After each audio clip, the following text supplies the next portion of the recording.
What's going on, YouTube? It's your boy CT Trucker coming to you live from Smithton, PA. We're here at the truck stop getting ready to shoot out. Finished up these last two deliveries. We're on a multi-stop load this week. We picked up in Allentown, PA. We picked up 4-seaters. They're like ATVs. Very cool. I'll put a picture somewhere in the video. We are heading to Waynesburg today and Bridgeport, West Virginia. Yesterday we got Emsburg, PA off, and what was the other one? Bedford, PA.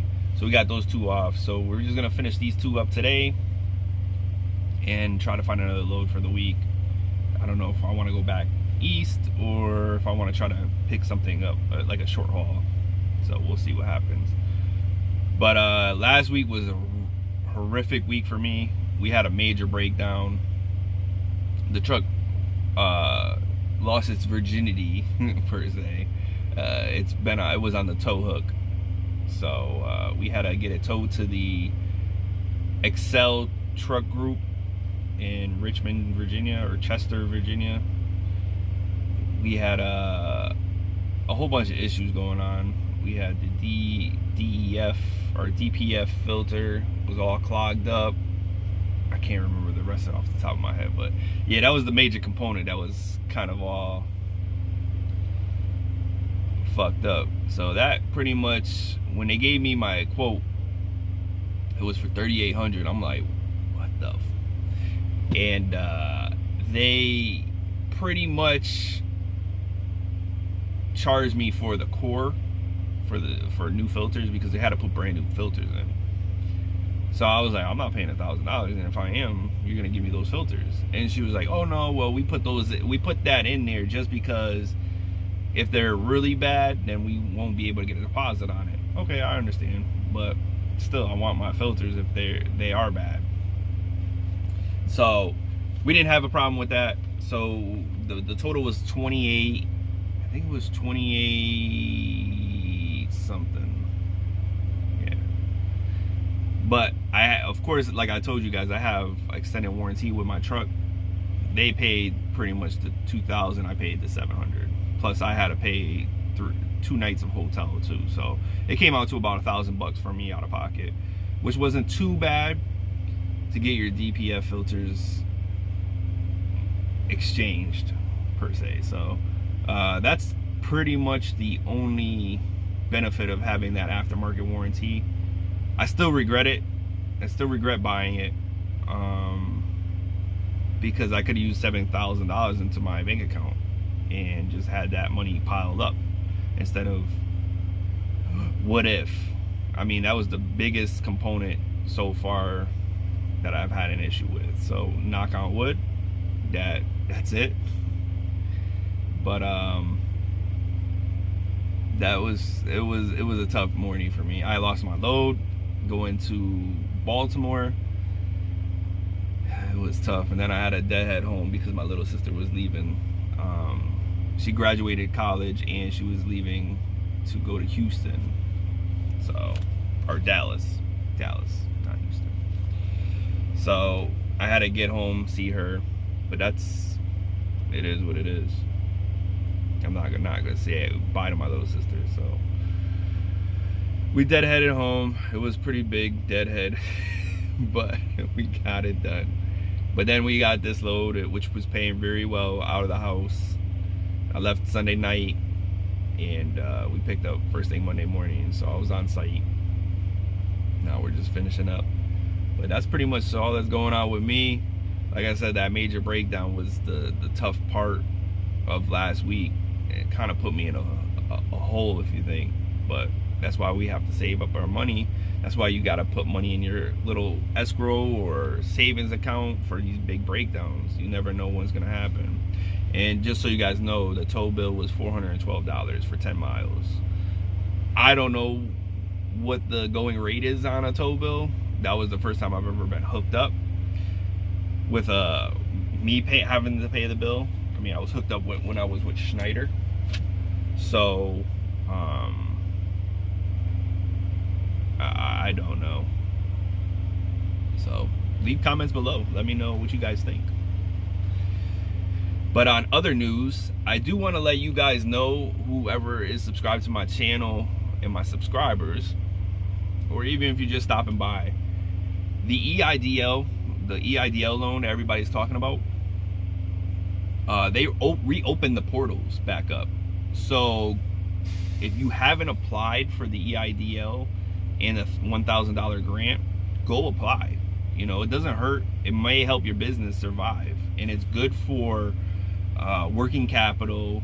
You know, you can pay your truck. You can't pay it off. You can use it to pay your truck note if need be, trailer note, any tools that you need to, you know, fix your truck, whatnot.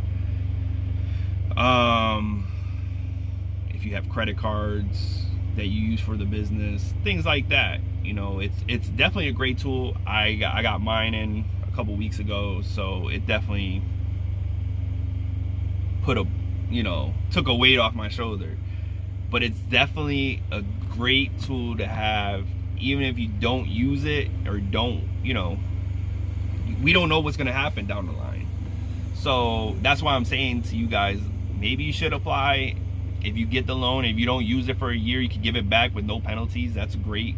It's a great incentive. You get, you know, 20 grand in the bank, just let it sit, whatnot. I know I talk to guys and they want to buy trailers and buy trucks and stuff like that. That's not what it's used for. You can't do that. You're gonna get in trouble. But I mean, if you guys want to risk it, then that's on you. It's a big penalty for getting caught. But yeah, it's definitely something good for small businesses like us.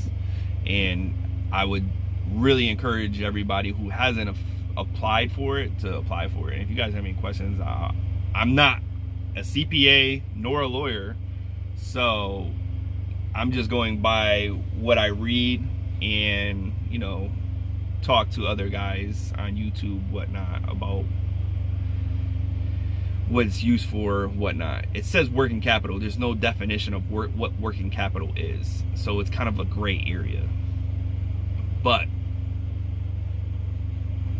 you know, I'm not gonna do nothing idiotic with it, so I might not even use it. I may not even ever use the money. I might just say after a year, I just want to make sure that this pandemic shit is over. Once it's over, if I don't need it, I'm gonna give it back. Because what I did was I took an amount over 20,000, what was it, 20,800? I can't remember what the amount is. Anything over that amount, they hold collateral. So they mean your truck, any equipment you have, a trailer if you have it. If you have multi-trucks, then they have whole collateral over that. Me, I only have one truck, so I didn't think the collateral deal was, it's not really a big deal for me, I don't think. But you know, if you don't want any of that, them to come after anything, if you default on that loan, you stay under that 20,800 mark. I think it was 28,000 or 24,800, something like that. It's where I'd be between that. I'll get you guys an answer on that. But I just wanted to make a video on that, on my major breakdown, what I'm up to, and the EIDL, because the EIDL is definitely something that will help us drivers out with any type of, you know, repairs, like rebuild motor. You can do that, and it's good for 30 years for 3.75%. We all know we're not gonna take 30 years to pay that loan off, because you would just pay bonker interest on it. It just would not make any sense. So that's it, guys. I mean, I'll put a link in the description below where to go fill that EIDL loan out. There is one thing I would tell you to do. It's gonna ask you, man, it's been so long since I filled it out. I just remember it's gonna ask you your expenses and your total goods, or something with goods in it. It's supposed to be the same number. So because your goods are what your costs are. So don't put zero, put what your goods are. And for the EIDL grant, you're gonna get one employee for $1,000. So that's free money that they give you. You do not have to pay that back. So and you just pretty much get $1,000 for just filling out the application. So why not? But all right, guys, well, I gotta hit the road. I gotta deliver these things, whatever they're called. And we'll talk about this EIDL a little bit more maybe tomorrow, but I will put a link below so you guys can go fill that bad boy out. All right, guys, talk to you later. CT out.